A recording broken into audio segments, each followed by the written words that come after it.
जय श्री कृष्ण। भगवद गीता की साधक संजीवनी के द्वितीय अध्याय का श्लोक 66।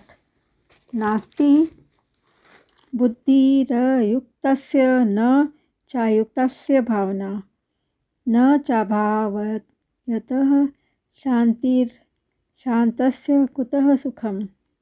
जिसके मन इंद्रिया संयमित नहीं है, ऐसे मनुष्य की व्यवसायत्मक बुद्धि नहीं होती, और व्यवसायत्मक बुद्धि न होने से उस अयुक्त मनुष्य में निष्काम भाव अथवा कर्तव्य परायणता का भाव नहीं होता।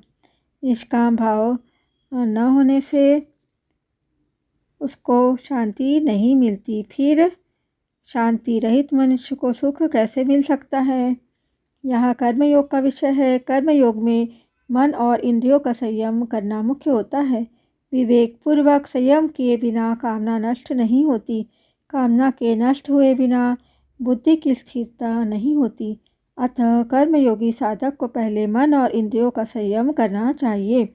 परंतु जिसका मन और इंद्रियां संयमित नहीं है, उसकी बात इस श्लोक में भगवान कहते हैं। नास्ति बुद्धिर युतस्य।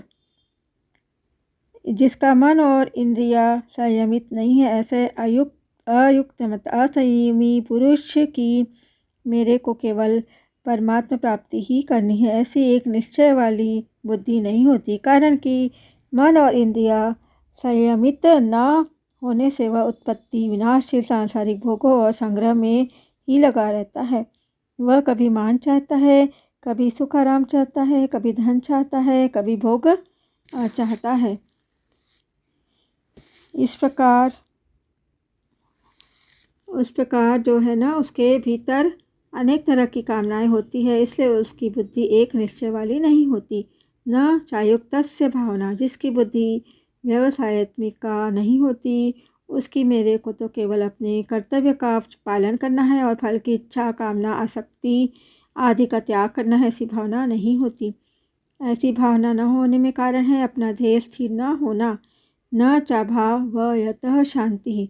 मतलब जो अपने कर्तव्य के परायण नहीं रहता, उसको शांति नहीं मिल सकती। जैसे साधु, शिक्षक, ब्राह्मण, क्षत्रिय, वैश्य, शूद्र आदि यदि अपने अपने कर्तव्य में तत्पर नहीं रहते तो उनको शांति नहीं मिलती।